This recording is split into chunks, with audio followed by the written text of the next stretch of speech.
అన్ని బంధాలలో, అన్ని సంబంధాలలో ఈ లోకంలో ప్రత్యేకంగా బాగా సన్నిహితమైనటువంటి బంధము, అతిగా ఏ విధంగా దాపరకాలు లేకుండా ప్రతిదీ బహిర్గతం చేసే బాంధవ్యము, సహవాసము ఏదైనా ఉన్నదంటే అది స్నేహబంధం. భర్త భార్యల మధ్య బంధం ఉంటుంది. లోకానుసారంగా మనం ఆలోచిస్తే వారి మధ్య కూడా చోటు చేసుకున్న వైరాల బట్టి వారు కూడా ఒకరికొకరు దాచిపెట్టుకున్న పరిస్థితులు కనిపిస్తాయి.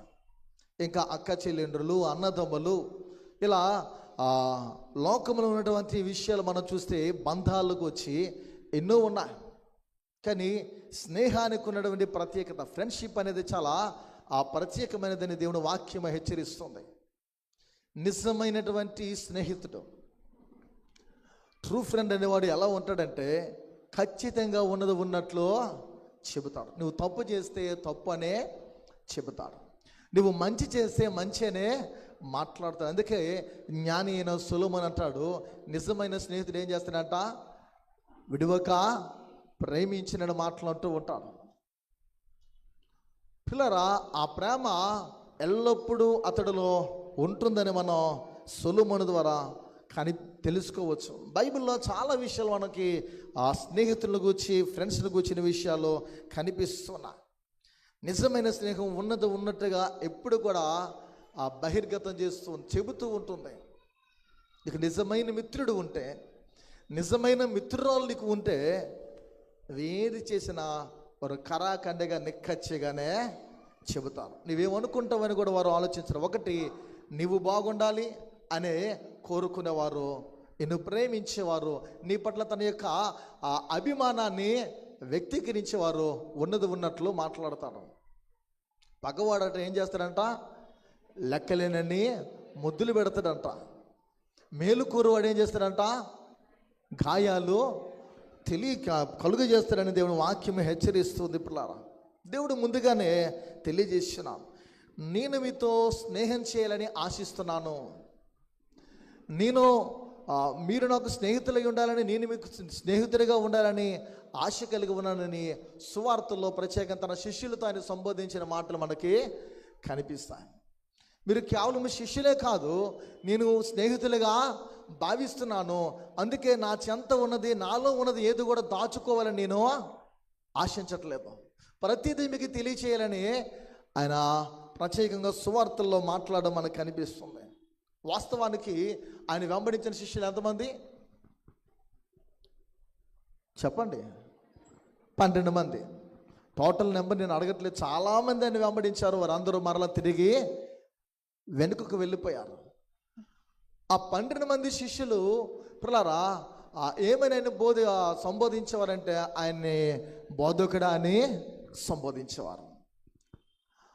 బోధకుడు అంటే ఆయన గురువు గారు, ఆయనకి వీరు శిష్యులై ఉన్నారు. శిష్యులకి ఏం చేస్తాడు గురువు గారు, తన దగ్గర ఉన్న విద్యను నేర్పుతారు.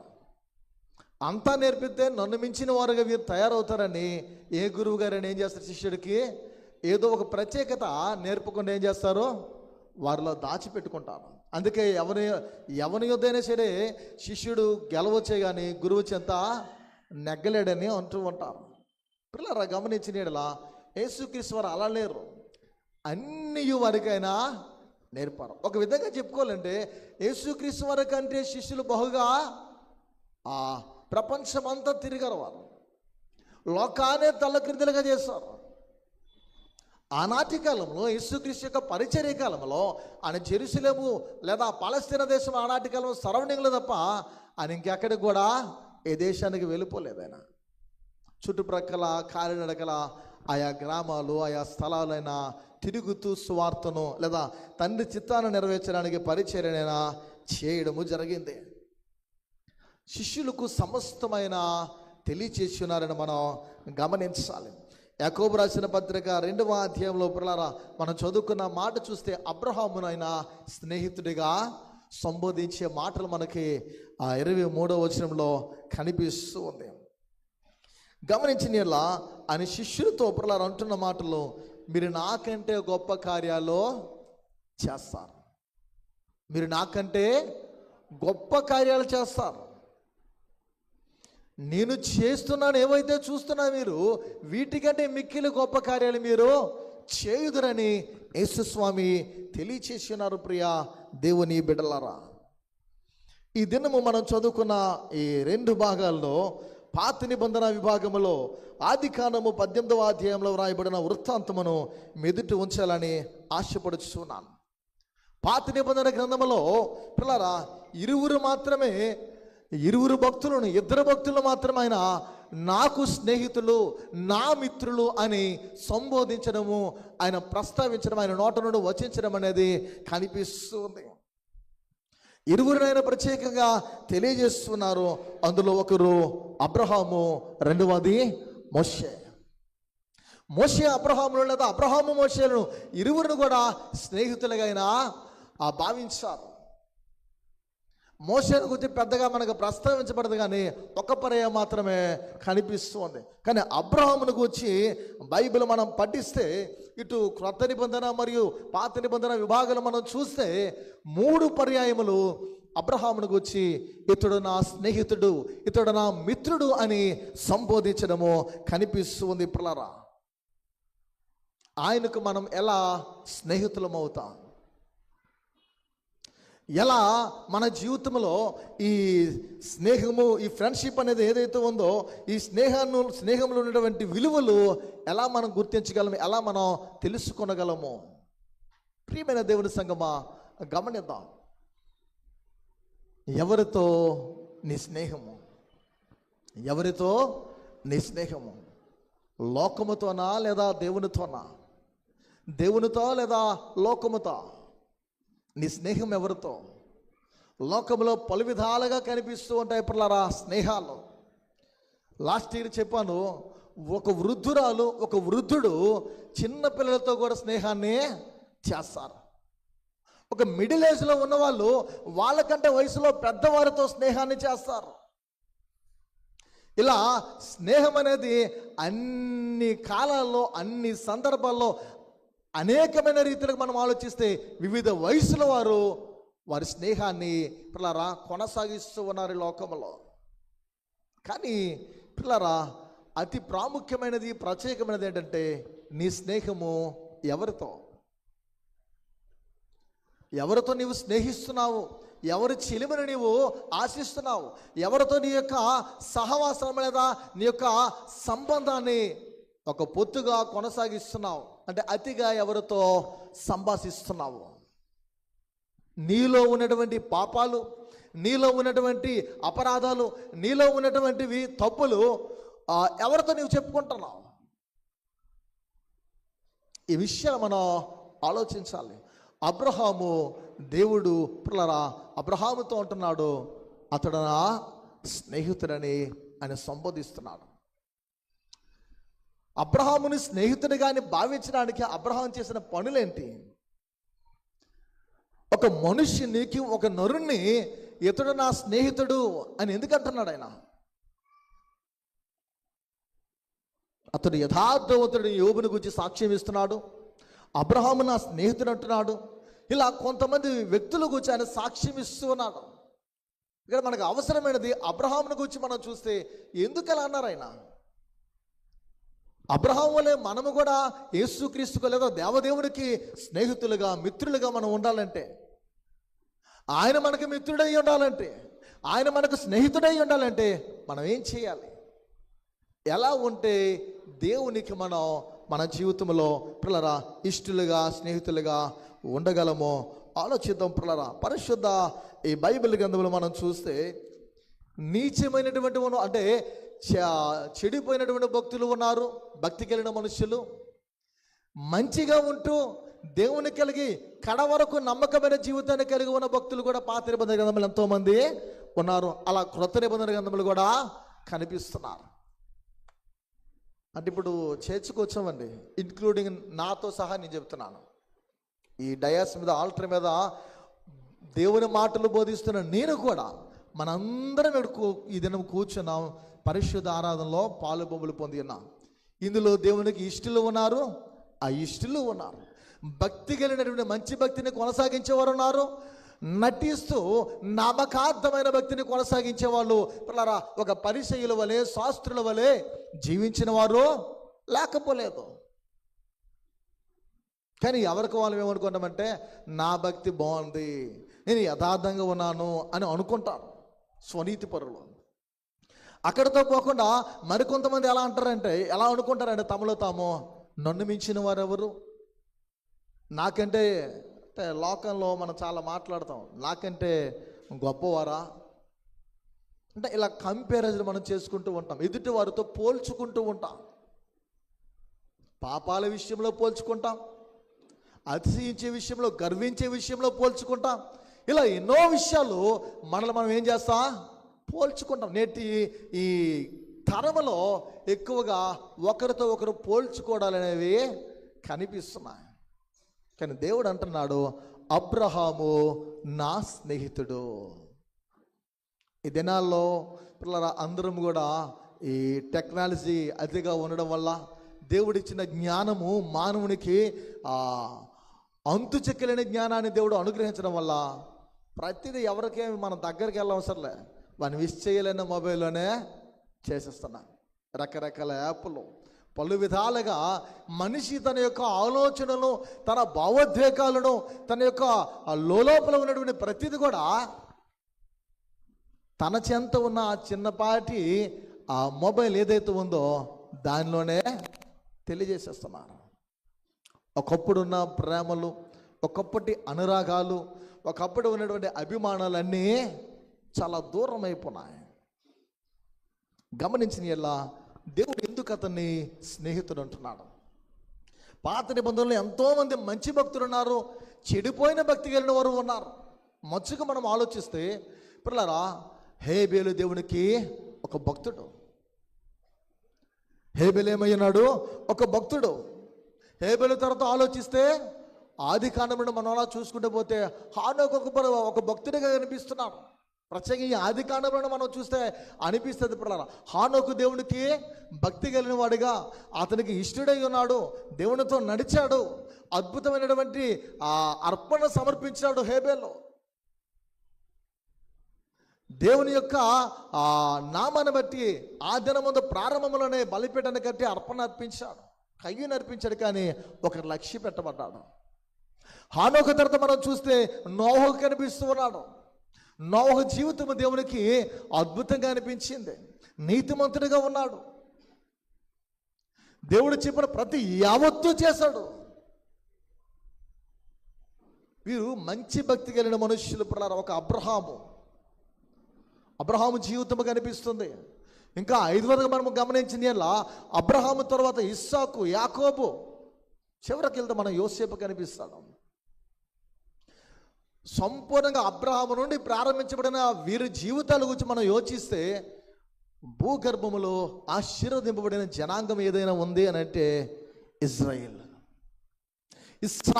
అనేటువంటి జనాంగాన్ని దేవుడు బహుగా ఆశీర్వదించాడు. ఇశ్రాయేలు అనే జనాంగాన్ని శ్రమ పెట్టిన దానికంటే ఇంకా ఏ జనాంగాన్ని కూడా ఆయన శ్రమ పట్టలేదు, అంతలా బాధించలేదు. బాధింపబడిన వారు కూడా ఇశ్రాయేలీలే, పరీక్షింపబడిన వారు కూడా ఇశ్రాయేలే. వీరికి మూలము చరిత్రకు పిల్లరా ప్రత్యేకంగా ఆధారుడిగా కనిపిస్తున్నటువంటి అబ్రహాము యూదులకి. ఈ అబ్రహాముని దేవుడు అంటున్నాడు, అతడు నా స్నేహితుడు అని పిలుస్తూ ఉన్నట్లు మనకి కనిపిస్తుంది. చదువు పిల్లల 18వ అధ్యాయం ప్రారంభం నుండి. మరియు మమ్రే దగ్గర ఉన్న సింధూర వనములో అబ్రహాము ఎండవేళ గుడారపు ద్వారమందు కూర్చుని ఉన్నప్పుడు యెహోవా అతనికి కనబడెను. చదవండమ్మా. అతడు కన్నులెత్తి చూచినప్పుడు ముగ్గురు మనుషులు అతని ఎదుట నిలువబడి ఉండేది. అతడు వారిని చూచి గుడారపు వాకిట నుండి వారిని ఎదుర్కొనుటకు పరుగెత్తి నేల మట్టుకు వంగి ప్రభువా నీ కటాక్షము నా మీద నున్న ఎడల ఇప్పుడు నీ దాసుని దాటిపోవద్దు. చాలమ్మా పిల్లరా, మనం గమనించిన ఎలా. మరియు మమ్రే దగ్గరున్న సింధూర వనములో అబ్రహాము ఎండవేళ గుడారపు ద్వారం ముందు కూర్చుని ఉన్నప్పుడు యెహోవా అతనికి కనబడెను అని వ్రాయబడి ఉన్నది. మమ్రే దగ్గర ఉన్న సింధూర వనములో అబ్రహాము ఎండవేళ గుడారపు ద్వారమంతో, అంటే చూడండి, మన ఇంటి గుమ్మం ముందు మనం కూర్చుని అదే దినాల్లో గుడారాలు, అతడు కూర్చుని ఉన్నప్పుడు యెహోవా అతనికి కనబడను. దేవుని మనం చూస్తామా? ఏ నరుడైనా దేవుని చూడగలడా? ఎవరినూ చూడలేరు. కానీ దేవుడే కొన్ని సందర్భాలలో, కొన్ని పరిస్థితులు, చూడండి, యెహోవా దూతను గురించి వ్రాయబడుతుంది బైబిల్లో. అలా కొన్ని సందర్భంలో యెహోవాని కనిపిస్తూ ఉంటుంది. కొన్ని క్షణాలలో దేవుడే మనుష్య రూపంగా వచ్చి కనిపించి వెళ్ళిపోతూ ఉండేవాడు. నేరుగా నరుని దేవుడు ఎవరు చూడలేడు. నరుడనేవాడు దేవుని ఎవరు కూడా చూడనొల్లరని పరిశుద్ధ గ్రంథము హెచ్చరిస్తూ ఉంది. పిల్లరా, తెలియజేస్తూ ఉంది. గమనించి ఎడల అతడు యెహోవాకు అతని కనబడను. అతడు కన్నులెత్తి చూసినప్పుడు ముగ్గురు మనుషులు అతని ఎదుట నిలువబడి ఉండేరి. అతని ఎదుటంటే సమీపంగా దగ్గరేం వారు లేరు. అబ్రహాము అతడు గుడారపు వెలుపట కూర్చున్నారు. వారు చాలా దూరంగా ఉన్నారు. అబ్రహాం వారిని చూస్తున్నారు. చూసి వారిని ఎదుర్కొన్నట్టుకు కనులెత్తి చూసినప్పుడు ముగ్గురు మనుషులు అతని ఎదుట నిలువబడి ఉన్నది.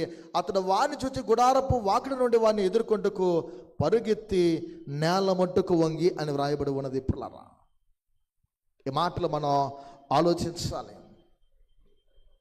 అబ్రహాము తన జీవితం మనందరికీ బాగా తెలుసు. లోతు అబ్రహాముల గురించి మనం ఆలోచిస్తే, లోతు యొక్క పశువుల కాపురులకు, అబ్రహాం యొక్క పశువుల కాపురులకు ఏమొచ్చింది?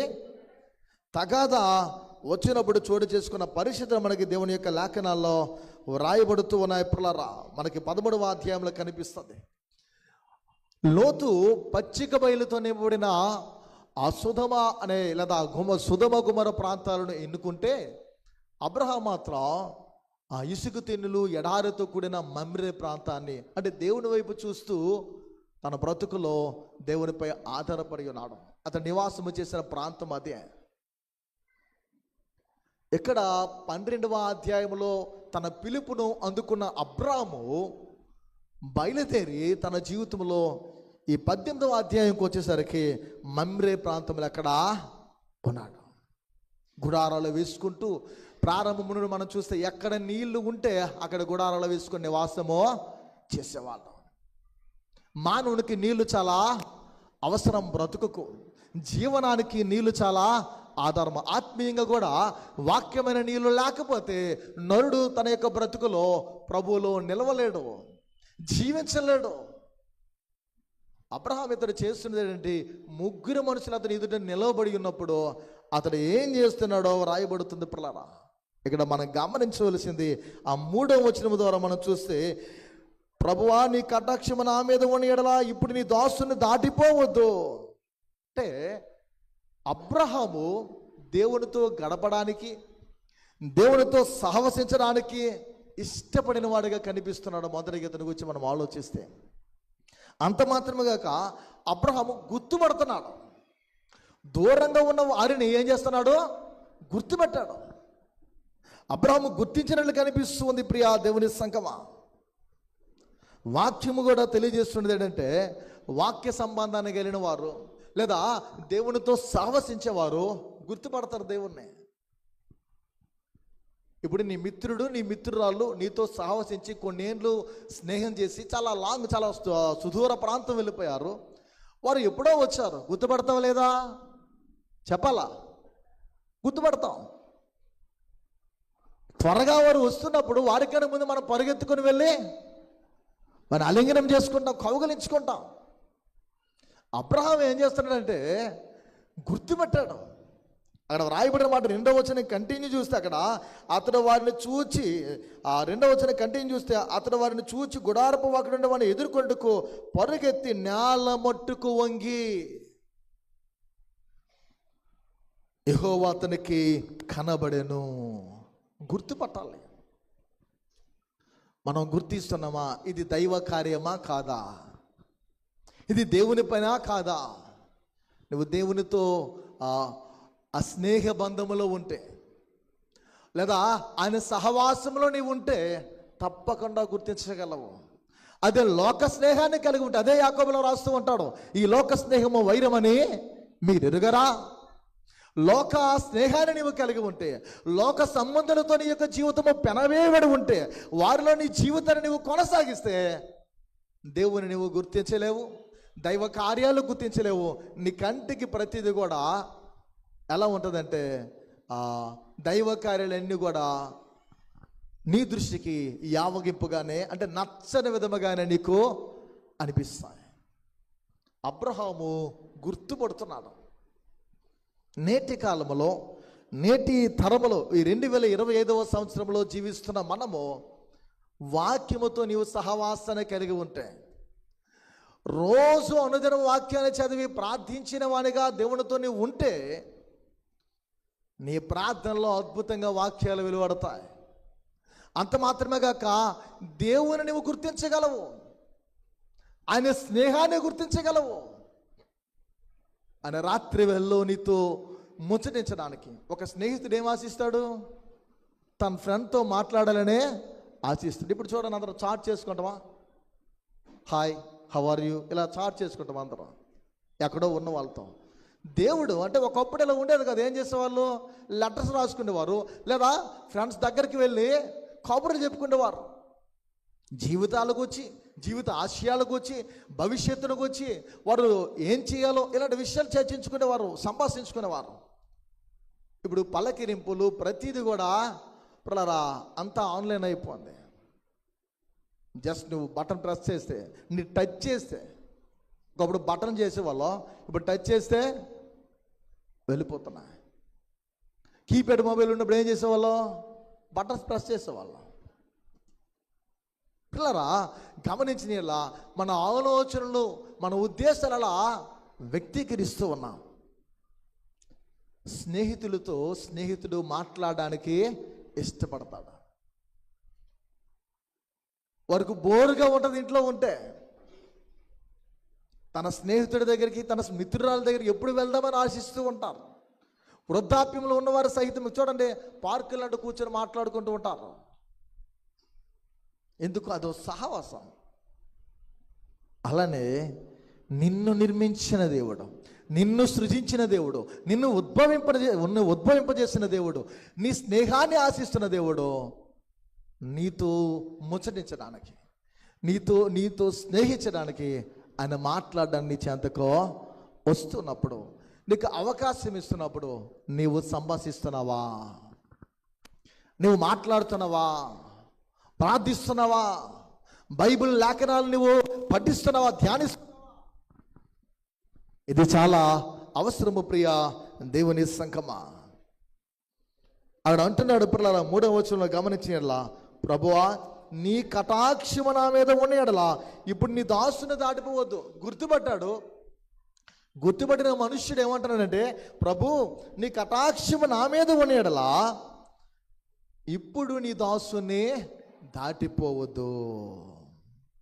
పిల్లరా ఈ విషయం ఆలోచించాలి, మనం దీని గురించి గమనించాలి. 4వ వచనం అంటాడు, నేను కొంచెం నీళ్లు తెప్పించదను, దయచేసి కాళ్ళు కడుక్కొని ఈ చెట్టు క్రింద అలసట తీర్చుకొనిడి. అబ్రహాం చేసిన పనులు, అబ్రహామును స్నేహితుడని దేవుడు అనడానికి రీజన్స్, కారణాలు, హేతువులు. నీ కటాక్షము నా మీద ఉండేయడలా ఇప్పుడు నీ దాసుని దాటి వెళ్ళిపోవద్దని అంటున్నాడు. అక్కడితో విడిచిపెట్టక నేను కొంచెం నీళ్ళు తెప్పించదును, దయచేసి కాళ్ళు కడుక్కొని చెట్టు క్రింద అలసట తీర్చుకొనడి. ఇదిగో నేను వెళ్తున్నాను, నీళ్లు తీసుకుని వస్తాను, ఈ చెట్టు కింద మీరు కూర్చోండి, కాళ్ళు కడుక్కుందరు, ప్రశాంతంగా విశ్రాంతి తీసుకుందరు. మీ ప్రాణాలు ఆయాసపరుచుకోవద్దు. మీ కటాక్షము నా మీద, ఈ దాసుని మీద ఉండేలా నన్ను దాటి మీరు వెళ్ళిపోవద్దు. ప్రియమైన దేవుని సంగమా, విశ్రాంతి దేవుని సన్నిధిలో ఉంది. ఈ సేద అనేది మనకు చాలా అవసరము ప్రియ దేవుని సంగమా. దేవుని సన్నిధిలో ఉన్న హాయిని మనం అనుభవించాలి, ఆ నెమ్మదిని మనం అనుభవించాలి, ఆ యొక్క సన్నిధిని మనం అనుభవించాలి. ఆ నిర్మలత్వం అంటే పరిశుద్ధతలో, పవిత్రతలో ఉన్నటువంటి తీదనం అనేది మనం వల్లీకరించలేదా, వ్యక్తపరచలేం, చెప్పలేం, దాన్ని వర్ణించలేం, దాన్ని మనం అనుభవించలేం. ఆయన సన్నిధిలో అది ఉంది. బల ప్రభావములు ఆయన యొక్క సన్నిధిలో ఉన్నాయి. ఆయన యొక్క బల ప్రభావం ఆయన సన్నిధిలో ఉన్నవి కనుక ఆ నెమ్మది మనం అనుభవించాలి. అబ్రహాం అంటున్నాడు, నేను నీళ్లు తీసుకుని వస్తున్నాను, మీరు కడుక్కోండి, ఈ చెట్టు కింద మీరు సేద తీర్చుకోండి, అలసట తీర్చుకోండి అని తెలియజేస్తున్నాడు. ప్రియా దేవుని సంగమా, స్టీఫెన్ మనందరికీ బాగా సుపరిచితుడు. అపోస్తల కార్యములు 7వ అధ్యాయం మీరు చదివితే అతని ప్రసంగం తర్వాత జరిగిన విషయాలు కనిపిస్తాయి. అతను హతమారుస్తూ ఉన్నప్పుడు, రాళ్లతో కొట్టి చంపుతూ ఉన్నప్పుడు స్టెఫను ఏం చేస్తాడు? ప్రార్థన చేస్తాడు. ఇప్పుడు రాళ్ళతో ఒకరు కాదు, ఉన్నవారందరూ రాళ్ళు తీసుకొని కొడుతూ ఉంటే ఏం చేస్తాం? కేకలేస్తాం, అవునా? దెబ్బలు తగులుతుంటే ఏం చేస్తాం? రాళ్ళు వరకు ఎందుకండి, ఒక 10-15 ముళ్ళు పట్టుకొని ఒకరి తర్వాత ఒకరు పడపడపడ గుచ్చిపడితే ఏం చేస్తాం? నోరు తెరచి కేకలేస్తాం. స్టెఫను ఏం చేస్తున్నాడంటే వారి కొరకు ఆ భయంకరమైన శ్రమలో, మరణకాలములో మరణిస్తాడు అని ఎరిగి ఉన్నప్పుడు ఆ విశ్రాంతిలో ప్రార్థన చేస్తున్నాడు. అంటే దేవుని సన్నిధిలో విశ్రాంతి ఉంది, దేవుని సన్నిధిలో నిమ్మలత్వము, నెమ్మది ఉంది. అవి ఎలాంటివైనా సరే. అందుకే చూడండి 43వ అధ్యాయము యెషయా గ్రంథం మీరు చదివితే ఇశ్రాయేలు గూర్చి, యాకోబు గూర్చి రాస్తూ ఉంటాడు. ప్రియులారా, అవి అగ్ని జ్వాలను గూర్చి మాట్లాడతాడు, నది జలాలు ప్రవాహమును గూర్చి మాట్లాడతాడు. అవి నిన్నేమీ చేయవనంటాడు, ఎందుకంటే నేను నీకు తోడై ఉన్నాను. అలాంటి గొప్ప దేవుడి నీతో స్నేహించాలని, నీ స్నేహాన్ని కోరుకుంటూ ఉన్నప్పుడు నీవెవరితో స్నేహాన్ని ఆశిస్తున్నావు? నిన్ను సృజించిన దేవుడు నీ స్నేహాన్ని ఆశిస్తున్నాడు. నిన్ను నిర్మించిన దేవుడు అని అంటున్నాడు, ఎలాంటి అగ్ని అయినా సరే, ఎలాంటి జ్వాలలైనా సరే, ఎలాంటి ప్రవాహములైనా నిన్నేమీ చేయలేవు. అబ్రహాము యొక్క నమ్మకత్వము, విశ్వాసం అదే. నన్ను పిలిచావు కదా, తినడానికి ఏంటి, త్రాగడానికి ఏంటి, ధరించుకోవడానికి బట్టలు ఏంటి, ఎలా బ్రతకాలి, తెలియని ప్రాంతము, తెలియని మనుషులు ఉంటారో లేదో అని వెళ్ళంటే కోచింగ్ సేవ వేయలేదు. 12వ అధ్యాయంలో అబ్రహాము తన మొదటి పరీక్ష, తన యొక్క స్వజనులను, స్వదేశాన్ని విడిచి వెళ్ళడంలో దేవుడు పరీక్షించాడు. 2వ పరీక్ష పిల్లరా అబ్రహాము జీవితంలో ప్రత్యేకంగా లోతును కూర్చున్న విషయాలు మనకు కనిపిస్తూ ఉంటాయి.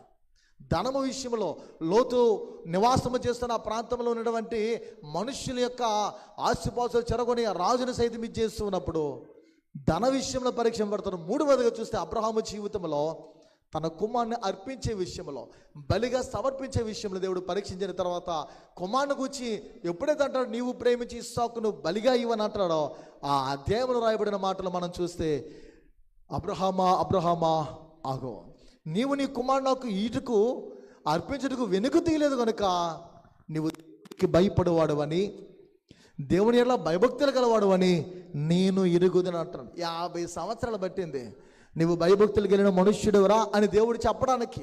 ఆ ఆమోద ముద్ర వేయడానికి ఎన్ని సంవత్సరాలు? 50 years, 50 ఏళ్ళు పట్టింది. 12వ అధ్యాయంలో పిలువబడినటువంటి అబ్రహాము జీవితంలో 50 సంవత్సరాలు పట్టింది. మన జీవితాలు ఎలా ఉన్నాయి? అబ్రాముగా గందరగోళమైన స్థితిలో, గందరగోళమైనటువంటి పరిస్థితులు ఉన్న అతన్ని దేవుడు జనములకు తండ్రిగా హెచ్చించాడు, దీవించాడు. అలాంటి మనుషుని 18వ అధ్యాయంలో దేవుడు ఏం చేశాడనేది మనకు కనిపిస్తుంది. 2 పాటలు వస్తే మనం ఆగలేము, 2-3 వాక్యాలు తెలిస్తే మనంతటో లేరంట. ఒక 10-15 డ్రెస్సులు ఉంటే మనంతటో వారు లేరని మనం చూస్తూ ఉంటాం. అంతా డాంబికం, జీవపడంబము, అతిశయము, గర్వము. కానీ అబ్రహాములు ఇవేమీ కనిపించట్లే. కుమారుని బలి అంటే కుమారుని బలి ఇవ్వడానికి వెళ్ళిపోయాడు. అబ్రహాము స్నేహితుడు అంటున్నాడు. అబ్రహామును అంటున్న స్నేహితుని గురించి ఏదైతే తెలుస్తున్నా ప్రభు నీ స్నేహాన్ని కూడా ఆయన అంటున్నావు అని కోరుకుంటున్నాడు. యేసు ప్రభువు అంటున్నాను, నేను మీకు స్నేహితుడనే ఉన్నాను. ఆయన పాపులను పిలువ తెలియజేస్తూ ఉంటాడు. అప్పులారా యేసు ప్రభు వారు నిజమైన స్నేహితుడని, నిజ స్నేహితుడని మనకి లేఖనాల్లో సువార్తలో కనిపిస్తుంది. ప్రత్యేకంగా మనం ఆలోచించిన ఇలా ఆ 18వ అధ్యాయంలో రాయబడిన మాటల ప్రకారం మనం ఆలోచిస్తే మీరు సేద తీర్చుకోండి. 5వ వచనంలో మనం చూస్తే పిల్లరా, కొంచెం ఆహారము తెచ్చేదను, మీ ప్రాణములను బలపరుచుకొనుడి, తరువాత మీరు వెళ్ళవచ్చును, ఇందు నిమిత్తమే కదా మీ దాసుని ఎదుకు వచ్చితరని వారు నీవు చెప్పినట్లు చేయమనగా. అక్కడ చూడండి 5వ వచనంలో ఉన్న మాటను కొంచెము ఆహారము తెచ్చేదను. గమనించండి, ఏంటది? కొంచెం ఆహారం తెచ్చేదను. ముందేమన్నాడు? మీ కటాక్షము నా మీద వనియడ్లా, నన్ను దాటి వెళ్ళిపోవద్దు అని చెప్పిన మనుష్యుడు నీళ్లు తెస్తాను, కాళ్ళు కడుక్కోండి, అలసట తీర్చుకోండి చెట్టు కింద అతడు అంటున్న మాట చూస్తే కొంచెం ఆహారం తెస్తా, మీ ప్రాణములను బలపరుచుకొనడి, తర్వాత మీరు వెళ్ళవచ్చును అని అంటూ ఇంది నిమిత్తమే కదా మీ దాసుని ఎదుకు మీరు. దేవుడు నీ దగ్గరికి ఎందుకు వస్తున్నాడో నీకు ఆ గ్రహింపు, ఆ వివేచన అంటే చూడండి, ఆ దైవజనుడైన మోసే, నాయకుడైన మోసే 90వ కీర్తన అంటాడు, మాకు జ్ఞాన హృదయము. ఈ జ్ఞానము లోక సంబంధమైన జ్ఞానం కాలేదు, వెర్రితనముతో కూడినదని పౌలు అంటాడు. దైవ జ్ఞానము కావాలి. దైవ జ్ఞానముకి వెళ్ళినవాడు కనుక, విశ్వాసము దృష్టి ఉంది కనుక, ఆత్మీయ జీవితంలో దేవునితో ఏ విధమైన సంబంధాన్ని, ఏ విధమైన రిలేషన్షిప్ ఉందా అతనికి తెలుసు కనుక ఇందు నిమిత్తమే కదా నీ దాసుని యొద్దకు మీరు వచ్చి తీరనంటున్నాడు. నీ యొద్దకు వచ్చి వాని యొక్క ఆ లోపల ఉన్న అంతరంగికంలో ఉన్నటువంటి ఆ భావాన్ని నీవు గ్రహించాలి, ఆ కోరికను నువ్వు గ్రహించాలి. నా యొద్దకు నీవు మీరు వచ్చితరని తెలియజేస్తున్నాడు. అబ్రహాము దేవునికి మిత్రుడు కనుక అప్పులారా ఆహారాన్ని సిద్ధం చేసి పెడతానంటున్నాడు. వారికి సేవ చేయడానికి ఇష్టపడుతున్నాడు. ముందు వచనాల్లో చూస్తే వంగి సాష్టాంగపడి వెళ్తున్నాడు. అప్పులారా విధేయత చూపిస్తున్నాడు, భక్తి చూపిస్తున్నాడు. ఇక్కడ సేవా తత్వం కనిపిస్తుంది. నీవు నా మిత్రుడివి కదా, ఆకలితో వచ్చావు కదా, నా స్నేహితుడివి కదా, నేను నిన్ను నమ్మాను కదా, నీవు నన్ను నమ్మి వచ్చావు కదా, నీకు ఆహారం పెట్టే బాధ్యత నాది, నీ దప్పికను తీర్చే బాధ్యత నాది. ఎంతమందికి మనం పెడుతున్నాము, ఎంతమందికి మనం ఇస్తున్నాము, ఎంతమందికి మనము సహకరిస్తున్నాం, ఎంతమంది స్వార్థికులకు నీవు సహకరిస్తున్నావు, ఎంతమంది సేవకులు నీవు ప్రోత్సహిస్తున్నావు, దేవుని సేవను ఎలా ప్రోత్సహిస్తున్నావు. నీ మిత్రుడు అని ఆశపడుతున్న దేవునికి లేదా నా మిత్రుడు నా ప్రభువుని అనుకుంటే నీవు నీ మిత్రుడైనా, నీ స్నేహితుడైనా, నమ్మకమైన స్నేహితుడైనా యేసుకు ఎలాంటి పరిచర్య నీవు చేయగలుగుతున్నావు. ఏనాడైనా ఆకలితో ఉన్నవానికి, దప్పికతో ఉన్నవానికి, ప్రమాదంలో ఆపదలో ఉన్నవారికి సహాయపడ్డావా, సహకరించావా నీ జీవితంలో అనేది ఆలోచించాలి ప్రియా దేవుడి సంగమా. 6వ వచనంలో చూస్తే మరో మాట కనిపిస్తుంది. అబ్రహాము గుడారమునున్న శారా యొద్దకు త్వరగా వెళ్ళి నీవు త్వరపడి 3 మాణికల మెత్తన పిండి తెచ్చి పిసికి రొట్టెలు చేయమని చెప్పాను. ఎవరికి చెప్తున్నాడు అబ్రహాం ఇక్కడ? శారా తన భార్యతో, తన శ్రీమతితో చెప్తున్నాడు. అబ్రహాం యొద్ద దాసులు ఉన్నారా లేదా, పని వాళ్ళు ఉన్నారా లేదా, వారికి చెప్పకుండా వృద్ధురాలు, వయోవృద్ధురాలు అయి ఉన్నటువంటి తన భార్యతో పిల్లరా అబ్రహాము పని అప్పగిస్తున్నాడు.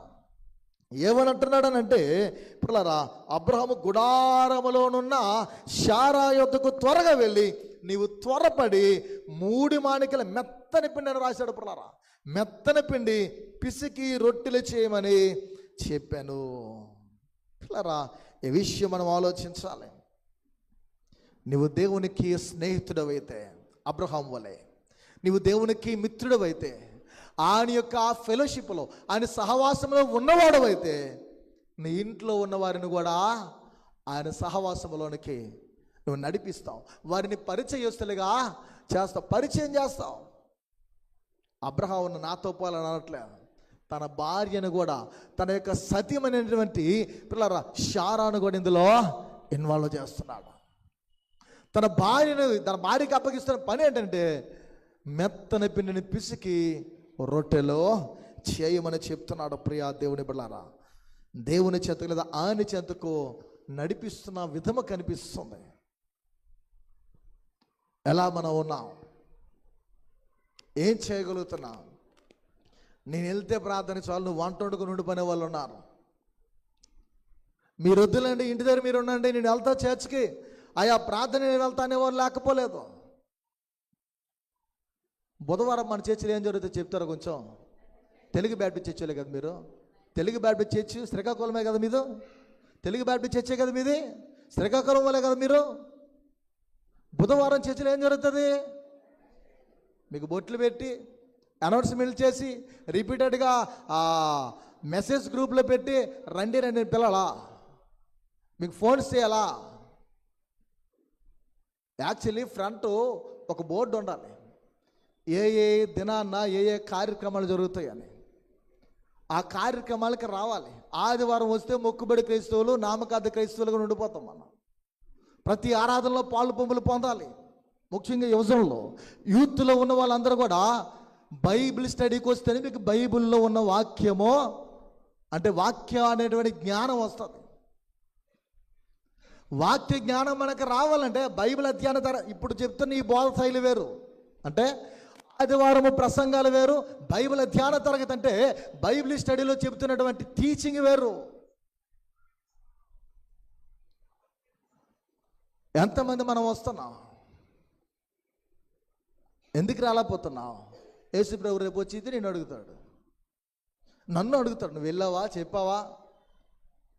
అయ్యగారు నేను కూర్చోనండి పలానా టైం, అప్పుడు ఈ టైం నుండి ఈ టైం 7 గంటల నుండి 8 గంటల నేను కూర్చోను, ఒక 4 వచ్చారు సార్ అని చెప్పాలా? సంఘమా, నీవెలా ఉన్నావు? నీ పరిస్థితి ఎలా ఉంది? నీ ఆత్మీయ జీవిత శైలి ఏ రీతిగా ఉంది? నువ్వు ఎలా ప్రయాణం చేస్తున్నావు? ఆదివారము మొక్కుబడి క్రైస్తవులుగా, ఆదివారపు క్రైస్తవులుగా మనం ఉండిపోతే దానివల్ల ప్రయోజనం నీకు లేదు. ఉద్యోగరీత్యా దూర ప్రాంతాలు వెళ్ళి ఇంటికి వచ్చేసరికి 8 గంటల్లో 7:30 దాటి టైం అయిపోతుంది అని వాళ్ళు రాలేకపోయినారంటే పునః అర్థం ఉంది. ఖాళీగా ఉండి ఇంటిలో కూర్చొని తీరుబడిగా ఉండి ఆయా సీరియల్ చూసుకుంటూ ఆయా సమయాలను కాలక్షేపణ చేస్తూ వాయిదాల మనస్తత్వంతో నిండిపోయి ఉన్నారా? దేవుడు నిన్ను ప్రశ్నిస్తాడు. దేవుడు నిన్ను ప్రశ్నిస్తాడు. శాపాదేశపరాన్ని నేరస్థాపన చేయనయ్యున్నదని లేఖనాల్లో రాయబడి ఉన్నది. వారు ఏ రీతిగా ఆ దినమందు ఉండి ఉన్నారో మన పరిస్థితుల్లో కనిపిస్తుంది. వారు మన మీద నేరారోపణ చేస్తారు, అన్యులు నేరారోపణ చేస్తారు. అవిస నేర కూర్చి లేఖకుని సిరాపుట్టు కూర్చి జకర్యా గ్రంథంలో రాయబడింది. ఆ లేఖకుని సిరాపుడి యొక్క ఆ సింబల్ ఎవరి మీద అయితే ఉంటుందో వారు మాత్రమే దేవునికి ఇష్టంగా ఉంటారు, మిగతా వాళ్ళందరూ హతులైపోతారు. పిల్లరా, మనం ఎలా ఉంటున్నాం? దేవుని యొక్క ముద్ర మనపై వేయబడుతుందా? ఆయన నీ స్నేహితుడని నువ్వు భావిస్తున్నావా? శారాను ఇన్వాల్వ్ చేస్తున్నాడు ఆయన. అబ్రహాం ఏం చేస్తున్నాడు? నేను వెళ్తే చాలు పరలోకానికి, నేను ఈ పని చేస్తే చాలు అనుకోవట్లే, తన భార్యకి చెప్తున్నాడు. అక్కడితో పోయిందా? విడిచిపెట్టలేదు. 7వ వచనంలో తన పనివాడికి అప్పచెప్తున్న మనము మరియు అబ్రహాము పశువుల మందను పరుగెత్తుకుని ఒక మంచి లేత దూడను తెచ్చి ఒక పనివానికి అప్పగించు. ఒక మంచి లేత దూడను తెచ్చి ఒక పనివానికి అప్పగించిన వాడు దాని త్వరగా సిద్ధపరచెను. పిల్లరా, ఇక్కడ గమనించిన 7వ వచనం ప్రకారం మనం చూస్తే 99 ఏండ్లకి వెళ్ళినటువంటి 99 ఇయర్స్ 99 సంవత్సరాలకు వెళ్ళినటువంటి అబ్రహాము పరుగెత్తి పరీక్షించి సిద్ధం చేస్తున్నాడు. ఏంటి పరీక్షిస్తున్నాడు? గమనించిన పశువుల మందుకు పరుగెత్తి ఒక మంచి లేత దూడను, చాలా మందులు ఉన్నాయి ఆయనకి, అందులో పరీక్షించి ఏది శ్రేష్టమైనదో, ఏది మంచిదో, ఏది విలువైనదో, ఏది యోగ్యమైనదో.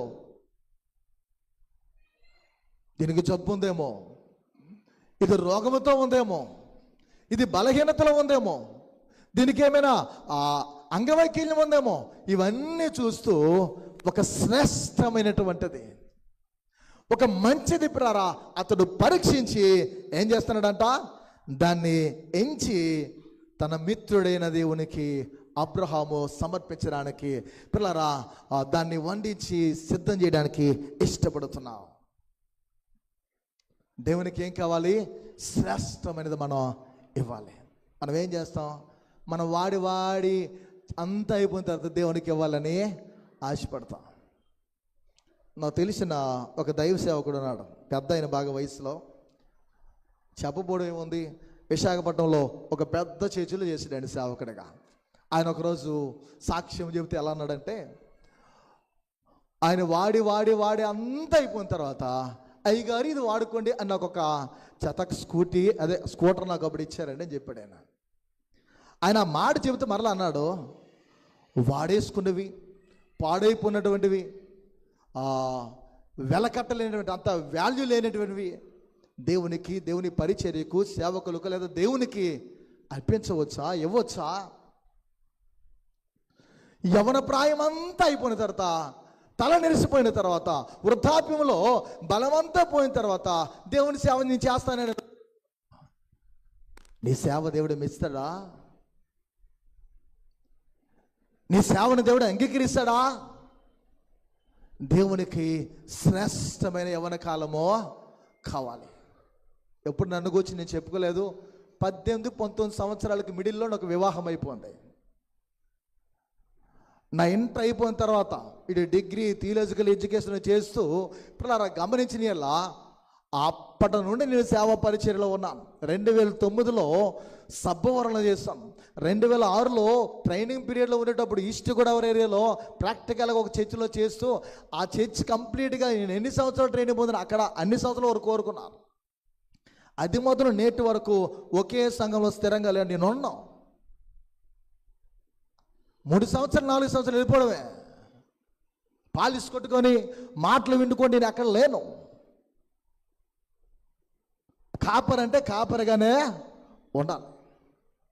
పిల్లలు గమనించిన ఎలా మన యొక్క పరిచర్య విధానం బట్టి మనకు సాక్ష్యమో రావాలి. ఒకే దగ్గర మనం ఉండిపోతే దానివల్ల మనం ఏది నేర్చుకునే వారిగా ఉన్న, మన తెలివి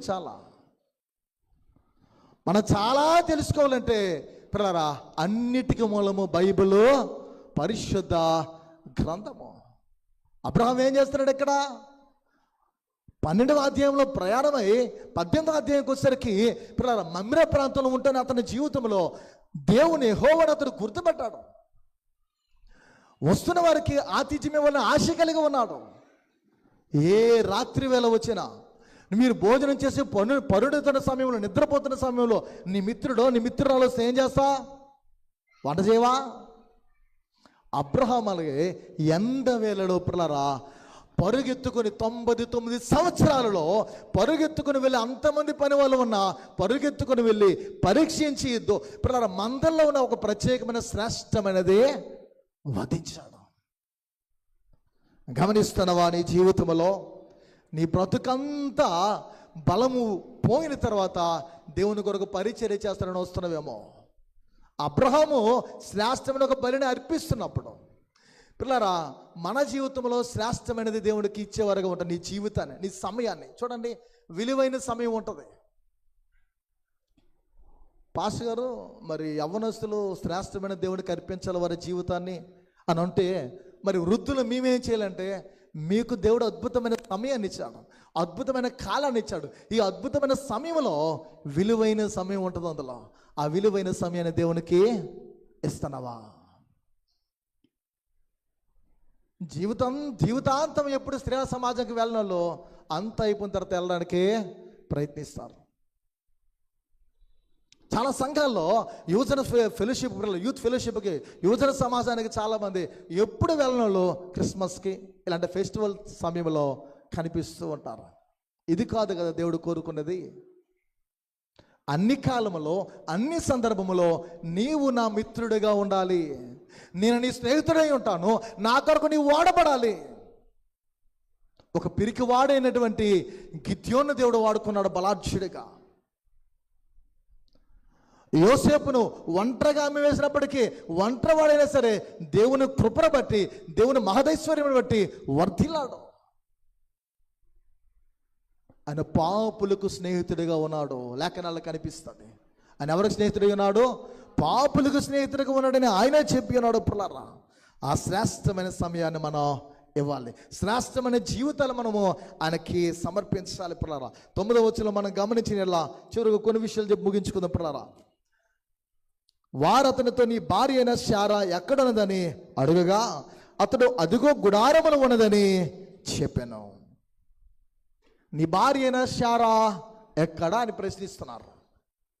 ఎక్కడా అని ప్రశ్నించడం మనకు కనిపిస్తూ ఉంది. పిల్లరా, అలా అడుగగా అదిగో గుడారములు ఉన్నదని చెప్పాను. ఆ తర్వాత వచ్చిన మనం గమనిస్తే అందుకైనా మీదటికి ఈ కాలమున నీ యొద్దకు నిశ్చయముగా మరలా వచ్చేదను, అప్పుడు నీ భార్య అయిన శారకు ఒక కుమారుడు కలడని చెప్పను. శారా ఆయన వెనుక గుడారపు ద్వారమందు వినుచుండెను.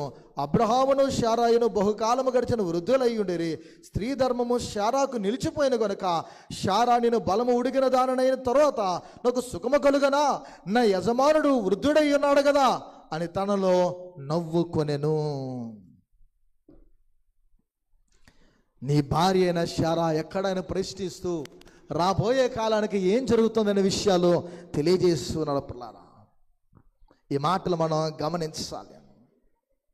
ఇక్కడ శారా తనలో ఒక అపనమ్మకం లేదా తనలో ఒక సందేహం అనేది కలిగింది, అనుమానం అనేది వచ్చింది. ఎందుకనంటే స్త్రీ ధర్మము నిలిచిపోయింది. ఒక స్త్రీకి ఉండవలసినటువంటి పిల్లరా ఆ వయస్సును బట్టి, ఆమెకున్నటువంటి ఏజ్ని బట్టి ఆ ఋతుస్రావం అనేది నిలిచిపోయింది. పిల్లరా, ఆమె బ్రతుకులో ఆమె తిరిగి కన్సీవ్ అయి ఒక బిడ్డకి జన్మనివ్వడమో అసాధ్యం. పైగా నా యజమాను, ఆమె డైరెక్ట్గా మాట్లాడుతాను, నా యజమానుడైన అబ్రహాము వృద్ధుడు కదా అనే మాటలు పరిశుద్ధ గ్రంథంలో రాయబడుతుంది. అబ్రహాము శారా బహుకాలము గడిచిన వృద్ధులై ఉండేరి. స్త్రీ ధర్మము శారాకు నిలిచిపోయిన కూడా శారా నేను బలము ఉడిగిన దానిన తర్వాత నాకు సుఖము కలుగన, నా యజమానుడు వృద్ధుడై ఉన్నాడు కదా అని తనలో తాను నవ్వుకుంది. ప్రియా దేవుని సంగమా, ఆమెలో అనుమానం వచ్చింది. మేరీ కూడా ఏమంటుంది, నేను పురుషుని ఎరగలేదానని ఇది నాకెలా జరుగును, మా నీవు పరిశుద్ధాత్మలో గర్భం ధరిస్తావని చెప్తే నేను పురుషుని మరిని గురించి నీవు కృప పొందితావు అనే మాటలు మనకు కనిపిస్తాయి. ఒక్కోసోతం మనం గమనించిన ఎల్లప్రలారా ఆమెను గురించి రాయబడిన మాటల్లో నేను పురుషును ఎరగని దానను, ఇది ఎలా జరుగును. ఈమెలో అనుమానం ఉంది, ఆమెలో అనుమానము ఉంది. తప్పులేదు అనుమానం. అక్కడ వయస్సు మించిపోయింది. అక్కడ ఆమె కన్య అయి ఉన్నది, ఇక్కడ పురుషుడు ఉన్నాడు, ఆయన వృద్ధుడు, ఈమె స్త్రీ ధర్మము నిలిచిపోయింది. పిల్లరా, ఈ మాటలు మనం గమనించాలి. ఇస్సాకు దేవుడిచ్చిన అద్భుతమైన వరము.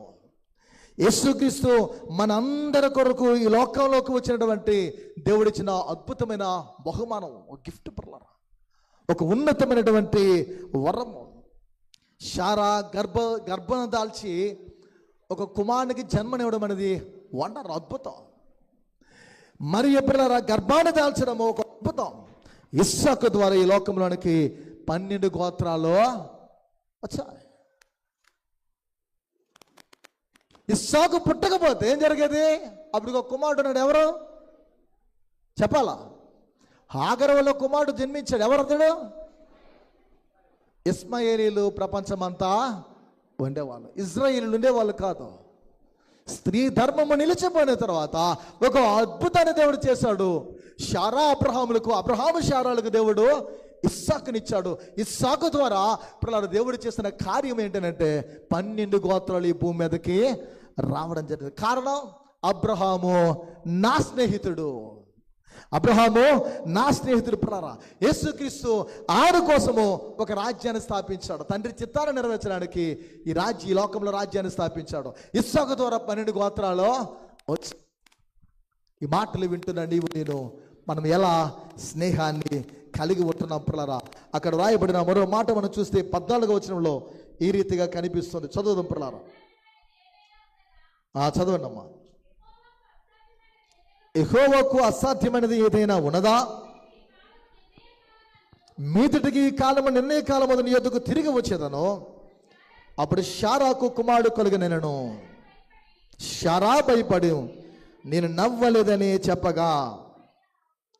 చాలమ్మా, ఈ మాట మనం ఆలోచిస్తే శారా ఎప్పుడైతే అనుకోయిందో ఏమని, శారా నవ్వింది. కారణం ఆ నవ్వడం అనేది బయటికి నవ్వినట్లు కాదు. అక్కడ రాయబడిన మాట మనం చూస్తే ఆమె లోపట నవ్వుకోండి. చూడండి, కొన్ని సందర్భాల్లో మనకు నవ్వు వచ్చినా ఏడుపు వచ్చినా కొన్ని లోపల మనం చేస్తాం, బయటికి మనం ప్రదర్శించాం.